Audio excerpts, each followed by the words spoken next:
Assalamu alaikum. Bismillah ar-Rahman ar-Rahim. Welcome back to our hopefully beautiful journey into English literature. Today we move from the Augustan literature, the neoclassicism and the rules of decorum to speak about one of the most interesting, one of the most fascinating literary movements in England, but also in Europe. But our focus is English literature, so we're going to be focusing on the Romantic poets or Romanticism or Romantic literature in England. So far, we have been speaking about poetry in so many ways. We've seen how, for example, that men dominate poetry.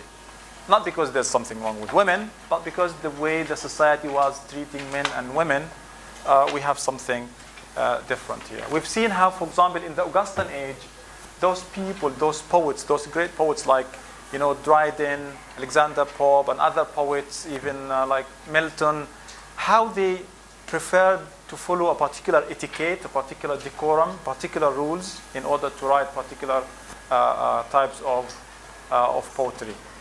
Before these people were preaching what is called the rules of decorum, we've seen something from Alexander Pope from his poem Essay on Criticism, how he was saying that poetry has to be methodized because these rules were discovered from nature, and that's why we have to follow them, to imitate the great ancient poets in order to produce great poetry.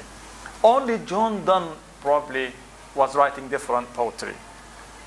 And we've seen how he was hated, he was negatively framed in so many ways. Now we move to a group of people who were really fed up with the classical or neoclassical Augustan way of expressing yourself as a poet. And this movement is called Romanticism, Romantic literature, or Romantic poetry. This is a movement that started in the late 18th century, actually beginning from the French Revolution. Remember, we said this before about the 17th, 18th century. There were like so many changes taking place. In the 18th century, in a way or another, it was called the Age of Revolutions. People wanted real change, radical change. In America, we have the American Revolution. In France, we have the French Revolution, in addition to the Industrial Revolution and the revolutions in all walks of life. But England did not like to change radically because after the Commonwealth and the Restoration, they realized that stability is the best thing we could possibly have. However, some people said, okay, if we can't do political and social changes, real changes, at least we can do a revolution in poetry, in literature, and this is the Romantic poets, basically William Wordsworth and Coleridge. So as a movement, the beginnings go to more or less, again, these dates are not clear-cut. It doesn't mean like this is the French Revolution, the next day people wake up and they find themselves writing different poetry. It's gradual, it takes time sometimes, but more or less. So after the Age of Revolutions was sweeping all across America and Europe, England had to do something. It didn't do it in politics. It didn't do it in other areas. It was literature. And this is how I usually focus on this, how literature changes lives, how literature changes societies, how literature makes us different people, hopefully better people, affects us, how it influences us positively, makes us... And this is true because literature addresses the heart and the mind in a way or another. When you watch, similar to watching a movie, sometimes you watch a movie and you weep, you cry, you feel sorry for something, or you decide to change something about your behavior. And this is the power of literature. So don't undermine the fact that it was only a revolution in literature in England. So we speak about the two major Romantic poets, William Wordsworth and his friend, his best friend. He's also a Romantic poet and critic, Samuel Coleridge. So Wordsworth and Coleridge. Together, they published a book they called the Lyrical Ballads. They called it the lyrical ballads, and they were writing totally, radically different poetry from the Augustan poetry. Remember the Age of Reason, the Rules, the satire, where poetry was basically an elite subject matter, elite, highly sophisticated language, and it's generally about the court life, about the king, the queen, battles, heroism. Here, everything changed. We'll talk about this in more details today and in the coming classes. When they published this book, many people wanted to read it, and they sold out. So they had to work on another edition, and they added a preface. Preface? An introduction to the second edition. And this introduction is so significant. In Arabic, we know مقدمة Ibn Khaldun, where the introduction could be more significant than the book itself in many ways. Here, the preface is so significant because William Wordsworth and Coleridge, together in a way or another, they defined poetry. They gave us a different definition of poetry. And they told us poetry has to be 1, 2, 3. I'll talk about this in a bit. Okay, so it was later, the same book was republished, but there was an extra preface, introduction, in which they defined poetry and they told the people what they were doing. The tenets, the fundamentals of Romanticism. Okay? Now, one significant point is the comparison between the Romantics and the Neoclassicists or the Augustans. When I say the Neoclassicists or the Augustans or the Age of Reason, think of Dryden, think of Samuel Johnson, and think of Alexander Pope. The couplets, the rules of decorum, the subject matter that has to be a particular issue. Some people say the Romantics were almost the very opposite of the Augustan age. This is true, but we have to be careful.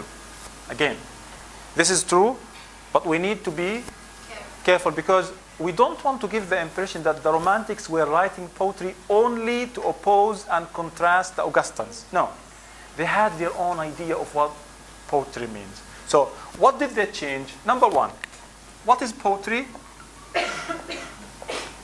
In the past, poetry was following the rules of decorum to speak about an important issue in the society using important, highly sophisticated language.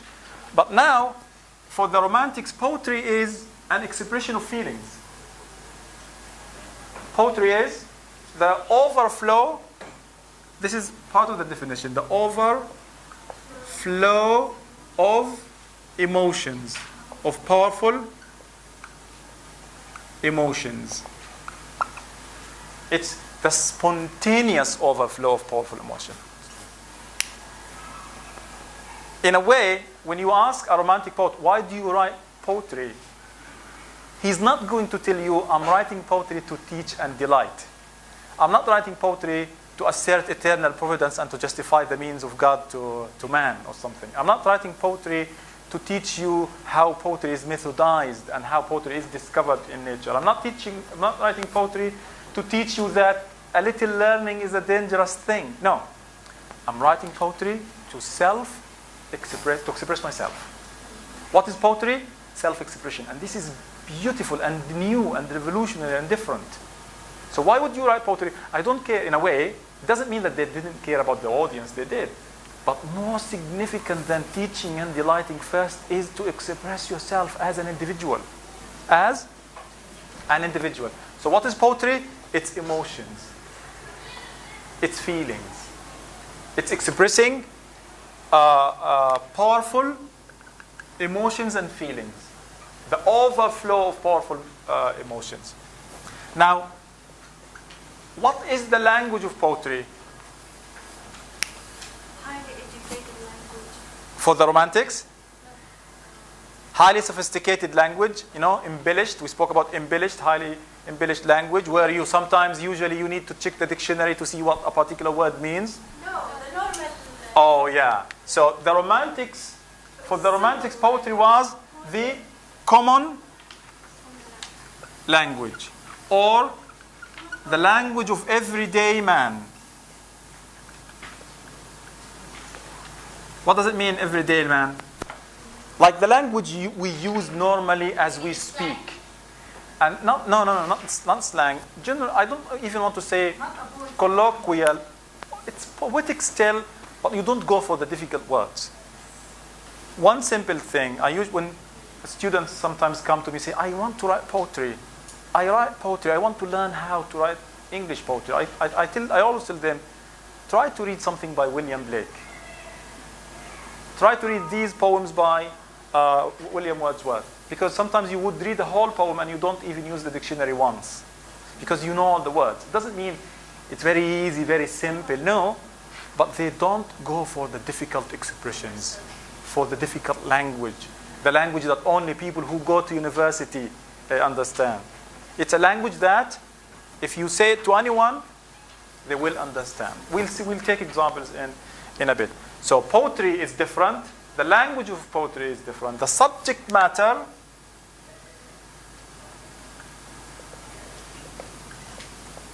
in the past, remember, was about heroism, about God, about Adam, about Eve, about the queen, the fairy queen, right? Yes. About Paradise Lost.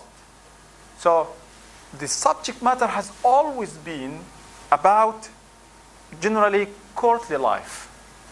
And that's why we have courtly love poetry. About the king and the queen, and even about Adam and Eve and God and the creation. Mostly issues according to the Augustine definition, like something of importance to the society as a whole. But now for the Romantics, they said, no, I can't fix the whole society.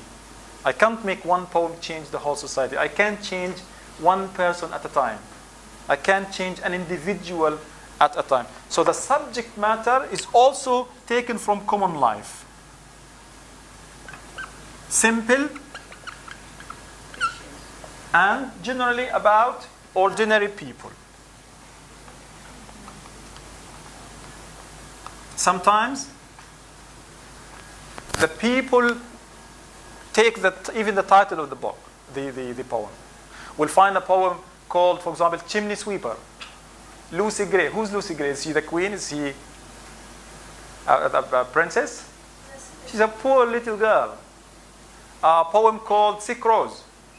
We'll find a lot of nature. So basically, everything we learned about the Augustines was changed. Poetry is no longer written in order to please the king or the court or important, highly educated people. It's to please, to address, to communicate internal powerful emotions with the masses, with the individuals.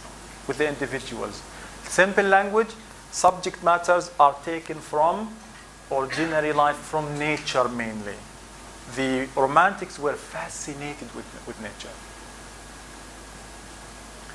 I'll come back to this many times, especially when I talk about William Wordsworth. So, the general features of the Romantic poetry, these are very significant. We have general features for the whole school, and we have each individual poet has extra particular features. We'll see William Blake in a bit. So the Romantics, number one, they used simple language. And then also simple subject matter from common life, common daily life. For example, the sick rose, the daffodils, Lucy Gray. Who's Lucy Gray? She's not the fairy queen. She's an ordinary little girl. The chimney sweeper, little lamb, nature, simple people. And what does this mean? When you change the language, when you break the rules of decorum, you are certainly employing new poetic forms. I always like to liken John Donne to the Romantics in the way he broke the rules, in the way he wanted to change so many things. But there are different issues. Those people were focusing more on feelings, emotions, powerful emotions, personal, individual experiences. We have this in John Donne, but not in this particular way. And those people were fascinated with nature. Fascinated with nature. So, like John Donne, the idea, the meaning is more important than the rule. And that's why we'll see new poetic forms. We'll see long lines, short lines. We'll see many extra syllables here or there if this is necessary. So, like John Donne, they would follow the rules unless the rule is hindering, is not helping the message, so they break the rule of decorum. How the mainstream critics focus new from poetry? That's a very interesting question. When John Donne was writing poetry, it was the beginning of the Renaissance, the heyday of neoclassicism. People were writing poetry imitating Horace and people in the past. And John Donne was alone. So many people criticized him. But here, this movement naturally came at the end of an era where people, in a way or another, were tired of the same poetry, were fed up with the same poetry about the same subject matters. People wanted change, wanted things to be different. And now the Romantics started doing this. So yeah, many people were like, oh wow, we like this, we want this. Especially after the giants were no longer around. Dryden was dead, Alexander Pope, I think, was dead. They were nowhere to be seen. So sometimes you're lucky to be born in a particular age. Okay, so important features here. And then for the Romantics, they focus on the heart, the emotions, the feelings. They care more about particular feelings rather than the mind and the intellect and the age of reason. The Augustan age is called the age of reason, where the mind is more important, more significant. The heart was dangerous. But now for the Romantics, the mind is dangerous. Meaning, feelings and imagination, the power of imagination, feelings and imagination are above reason and intellect.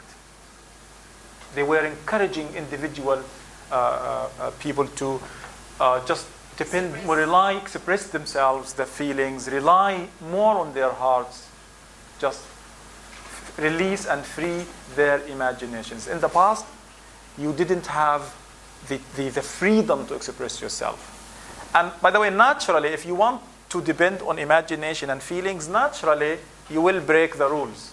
Because sometimes the rules would limit your imagination, right? When I tell you, for example, write me a Shakespearean sonnet about a particular experience, you will find yourself tied up.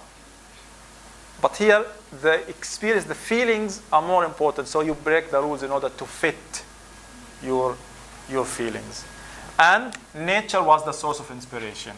Those people hated the city very much.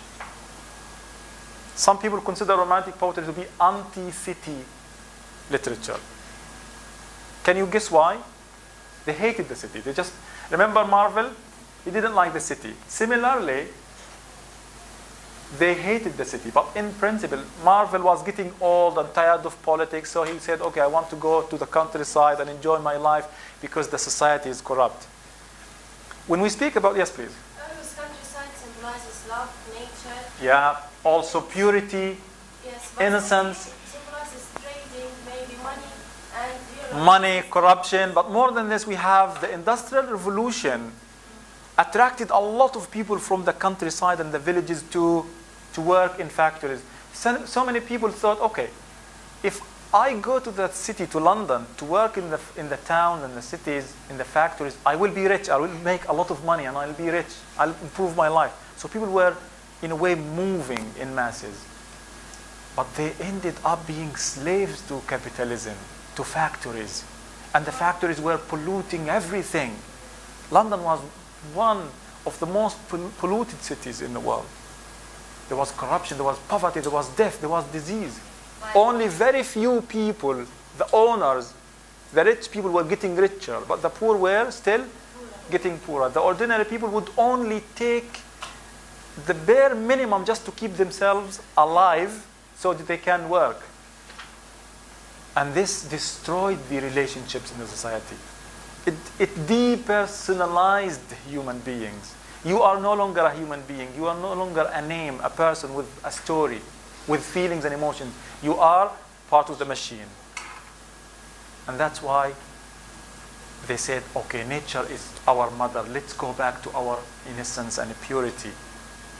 And this is, by the way, criticized by many people. If there's a problem in your society, you escape. Do you escape? Do you escape? What do you do if there are a lot of problems in your society? We should face them. You either face them, or you just Deal with them. yeah, like you deal with them, or you run away. Now the Romantics, many of them were like, okay, let's go back to nature. That's why some people call them escapists. You know, escape when you escape. Oh, sorry, I escaped. When you escape here, it's just you don't want to deal with the problems at all. So they are escapists, many of them. They just want to leave the trouble behind. But I don't think this is accurate, because poetry itself is change. Poetry itself is a revolution. When you change individuals and people's ways of life and thinking, I think you can do a lot to real life. So the city was a source of corruption and vices and sins. Another feature, childhood is a source of innocence and inspiration.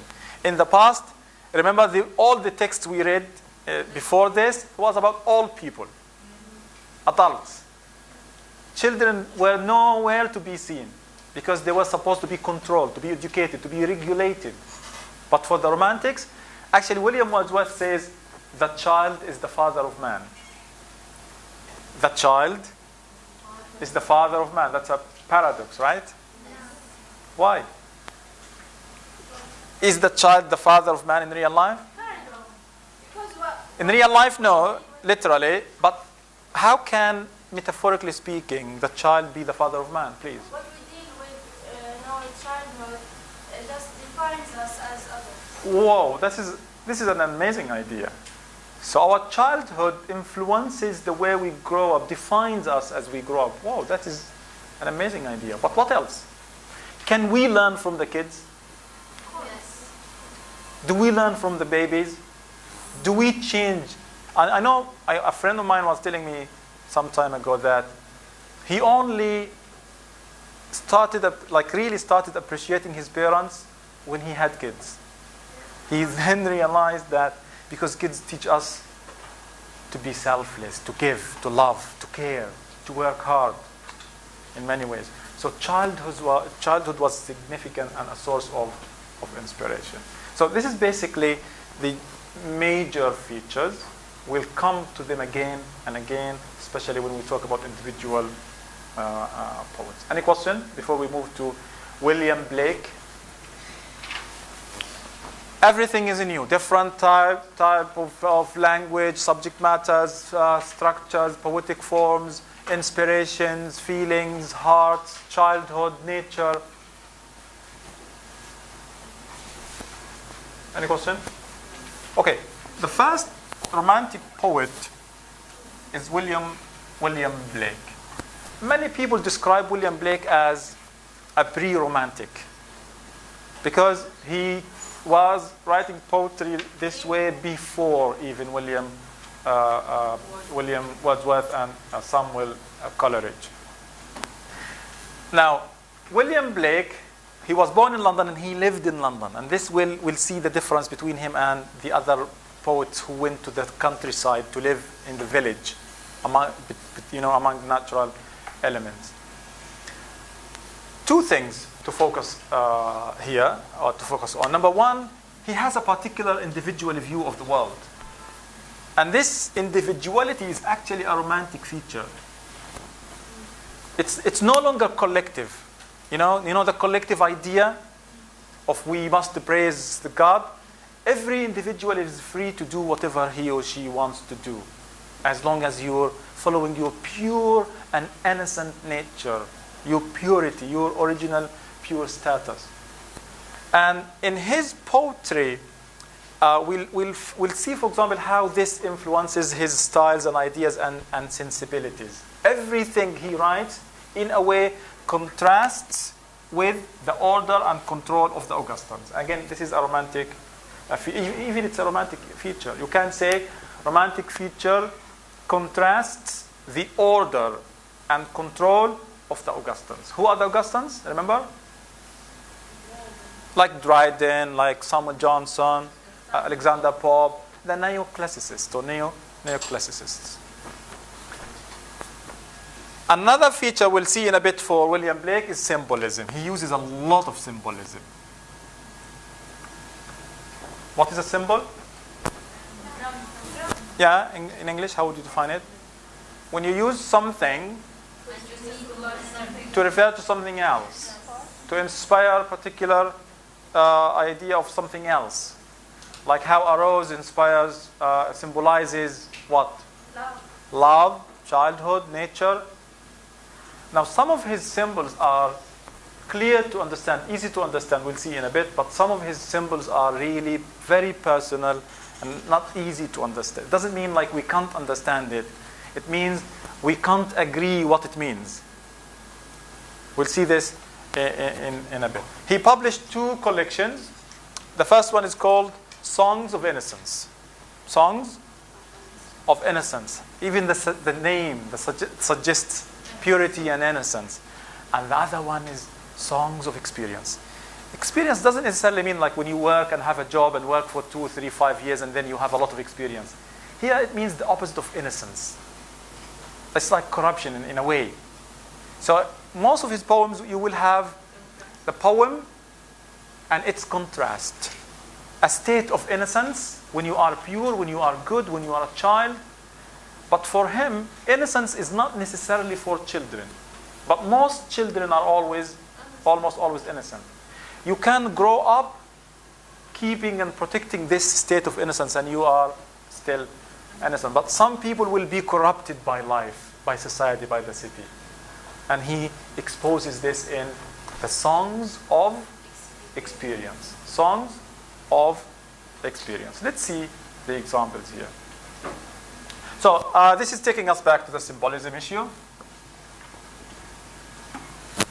So generally 2 types of symbols for William Blake. What are they?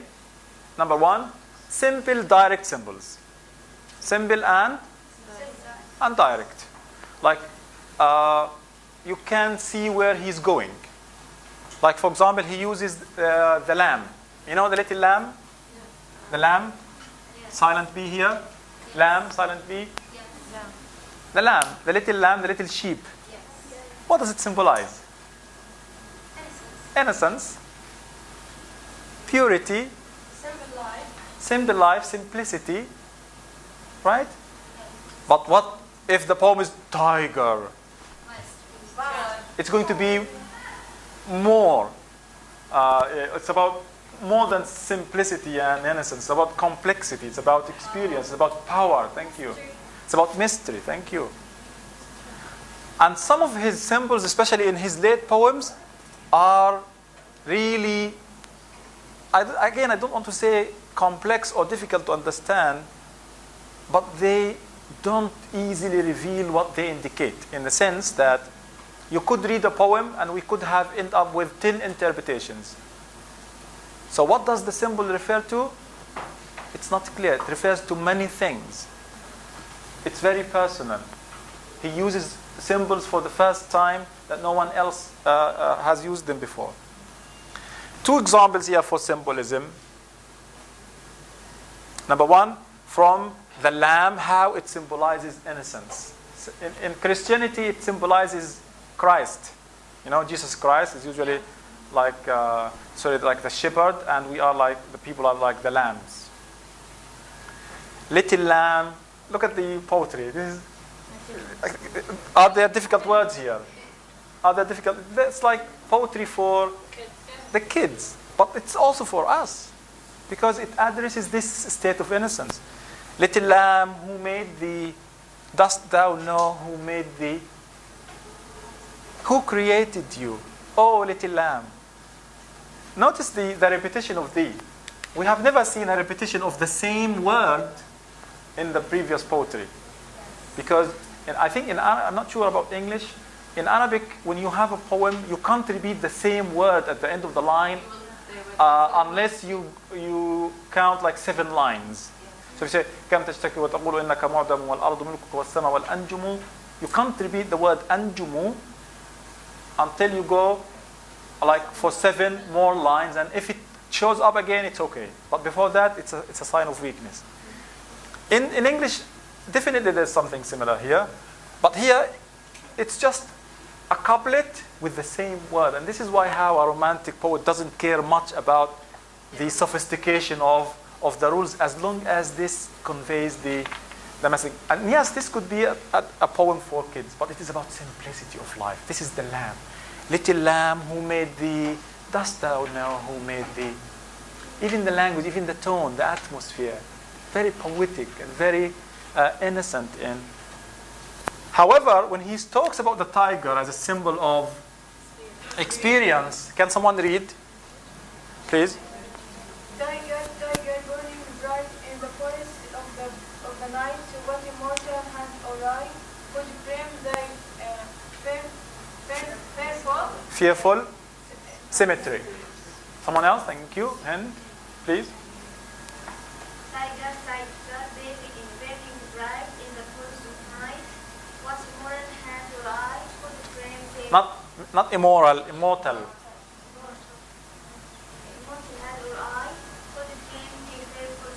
Thy fearful, thy meaning your fearful symmetry. Can you think of a better tone or atmosphere than this? Because if you're saying tiger, tiger, it's like saying little lamb who made thee. But this is a tiger here. Can you give it a try, please? Yeah, go on. Tiger, tiger, burning bright in the forest of the night, what immortal hand or eye could frame thy fearful symmetry? Symmetry. Very good. So I think it's more like this. Tiger. Look at the old writing here. Tiger, tiger, burning bright in the forest of the night.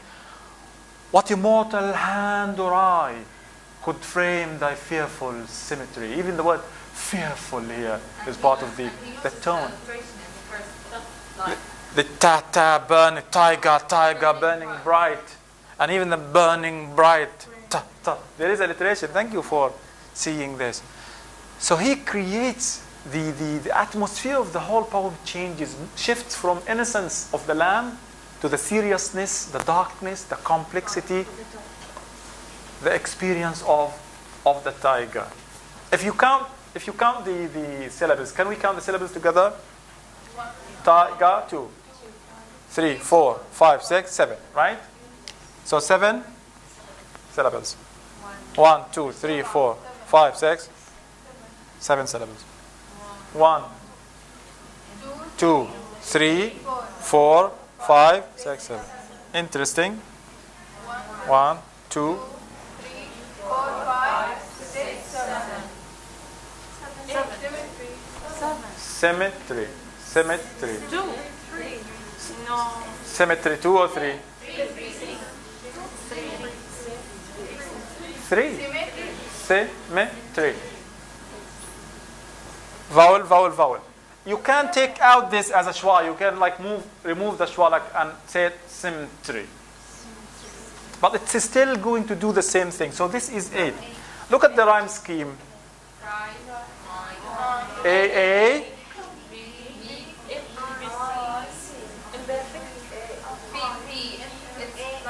I think it's BB.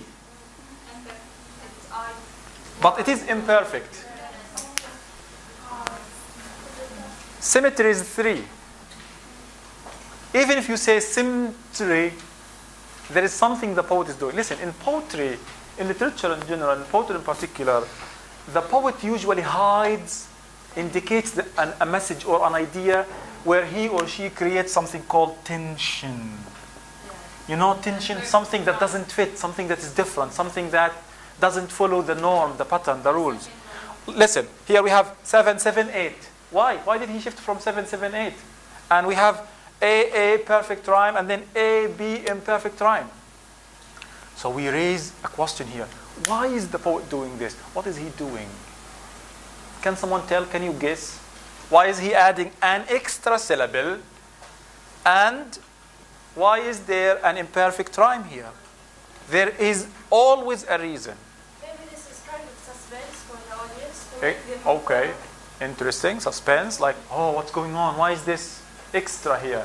Maybe we can't count the extra syllable as we read, but we definitely can feel the imperfect rhyme. I, symmetry.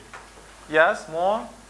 Why? The question is again, why is there an extra syllable and an imperfect rhyme here, Shayma? Following the rules. Very good, very interesting answer. He's not following the rules, simply. But he doesn't break the rules because he wants to break the rules. He wants to indicate something. He wants to tell us something. What is he tell us? That's my question, in a way or another. Maybe the tiger can be performed symmetry. Can, how? He's What does the tiger symbolize, in your opinion? power. Power. Yes. What else? And maybe Nature. the tiger, The dark side of nature. What else? forest. The forest, like tiger, tiger. Seriously, look, when you go home today, Google image pictures of tigers and look at them. They're really fascinating. Beautiful creatures, how everything is like a perfect painting. And indeed, when you look at it, it's perfect. And it's fearful. It creates this, whoa, whoa. So, in my opinion, the tiger could symbolize the Industrial Revolution, or the machines, or the factories, or the city itself. The city sounds, when you look at the city from afar, maybe you hate a particular city. What you are in a plane and you look down, they all sound majestic, magisterial and beautiful. Why would the poet do this? The irony, I'm not sure if you paid attention to this. The irony is the word symmetry. What's symmetry? What does it mean in Arabic? Balance. Balance, like perfect, something perfect. And the word symmetry itself is not symmetrical. The word symmetry breaks the symmetry of the poetry. And that's in a way ironic. How does it break the symmetry? By the extra syllable and by the imperfect rhyme. In my opinion, I think the idea I have in mind is that the poet is saying that this is, if this symbolizes life or the Industrial Revolution, it looks perfect, but in reality, there is something missing. There is a problem here. There is something lacking here.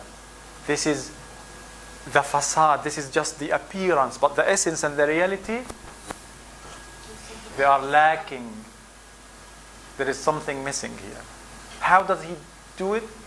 By playing on the rules, playing on the number of syllables and the perfect rhyme, the imperfect rhyme here. One more example from our friend William Blake.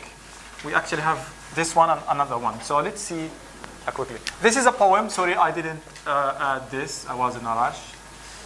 The inverted commas. Never forget the inverted commas for the text. The Sick Rose. Look at the title of the poem. It's again, and it's a very short poem. This is the whole poem. It's no longer 1,000 lines, 200 lines. It's no longer, right, about Adam and Eve and Samson Agonist and the Paradise Lost. A Sick Rose. Can someone read here? Yes. Please. O rose, thou art sick, the invisible word that lies in the night, in the howling storm, has found out thy bed of crimson joy, and his dark secret love does thy life destroy. Okay. What's going on here? Do you think there are many difficult words here? No. I think one word. Which one? Crimson? Yes. It's a color. Crimson, like red or pink or something like red. I think other than this, if you don't know what howling is, and listen, think of yourself as a native speaker. Even if you are 13 or 14, you will be able to know the word crimson and storm and howling. So, oh rose, there's a personification here. Thou means you, art here. Oh rose, thou art sick. The invisible worm. So who are the people, who are the characters in this text? Number one, Rose or the rose, because here he says the sick rose. Here he says rose. And then there is A worm. And this worm is? Invisible. And secrecy, darkness, generally not positive. The invisible worm that flies, night, darkness, in the storm, in the howling storm. The howling storm, yeah, the sound is there. Has found out thy bed. Thy, the rose's bed, your bed of crimson joy. And his refers to his, the rose seemingly female. The worm, yes. So the worm, the rose is personified as a sick human being. And also the worm, the worm is personified as a woman or a man? A man. His love. Love is good, right? But this is not only secret, but also dark. It's like a horrible person in secrecy, at night, in the storm, in the howling storm, invisibly trying to take advantage of the rose, making it sick. And his dark, secret love does thy life, your life, destroy. That's the poem. What is it about? What does the rose stand for? Can you guess? Okay. Could be about how life was destroyed by the Industrial Revolution, by the city, the corruption. The worm symbolizes the Industrial Revolution. Could be. So life was good, was pure, innocent, until capitalism and the Industrial Revolution. Yes? Maybe the rose symbolizes like how women were controlled by you. Thank you very much. This could be a symbol of women. It could, by the way, it could be a particular woman. He knows. Yes. Or all women destroyed. What could be about childhood, children? How children are destroyed by life, by parents, by corruption. Or it could be about a simple rose. It could be about nature. One of your friends in the other group was saying that this could also be about women nowadays, today. I said, how? I said, there are many people on Facebook, many guys, many dudes who just go on Facebook and try to stalk particular girls and tell her, deceive her, or trick her, oh, I like you, I love you, or something, and then they destroy her life, and then they just disappear. I was like, interesting. I'm sure William Blake did not mean this, but as readers here, we can see this idea in this poem. In my opinion, this poem is about everything you said. And it's about the power of imagination. Remember when we read Alexander Pope? The poem was about one thing. Satire. Remember? We had one meaning, one idea, one interpretation. Don't feel sad for this if a poem has several interpretations. Because as a reader or in your exam, you only need to pick one idea. If you tell me in your exam that I think this symbolizes nature and you explain it, it's okay, it's correct. I think this symbolizes childhood and loss of innocence. Yeah, show me how in the text. Okay? But look at this poem and how beautiful and how simple in its language. The features are there. Simplicity, subject matter, nature, imagination. The symbolism, I don't think this is complex. There are more complex than this. But yeah, there is symbolism here. This is William Blake. Individual. The worm is the incubation, the Israel incubation. Thank you. Yeah. As Palestinians here, we could take this as how colonizers and imperialists, how occupiers come, take everything good and destroy our lives. Pretend to be good, in love, that we care about you. Thank you. Could be many things. Okay, in 1 minute before I stop here, can we see the rhyme scheme? Sick, worm, B, C. I think this is B, but still not perfect because this is storm, this is worm. Has found thy secret bed of crimson joy. C, destroy, B. So one imperfect, and the imperfect works with the worm because the worm is the imperfect that destroys this perfection of the whole thing. Yes. disrupts it in a way. If you count the, you're not required to do this, but it's really cool if you start counting the feet, how many feet we have, and the syllables, because in my opinion there is something here. So if you say 1, 2, 3, 4, 5, 1, 2, 3, 4, 6. and then 1, 2, 3, 4, 5, 6. See? He doesn't have to follow. Is this poetry? This is beautiful poetry. But many people will say, no, this is not poetry. It's not following the rules. You have to go for 10 syllables or 8 syllables. So you have 4 feet or 8 feet in a way or another. I think if Alexander Pope or Samuel Johnson or Dryden were alive, they would be pulling their hair. They would be reacting angry like they reacted to John Donne. I wanted to have time for this poem, but we can do it next class. Blake's London. Thank you very much. And please, if you have any question, do ask.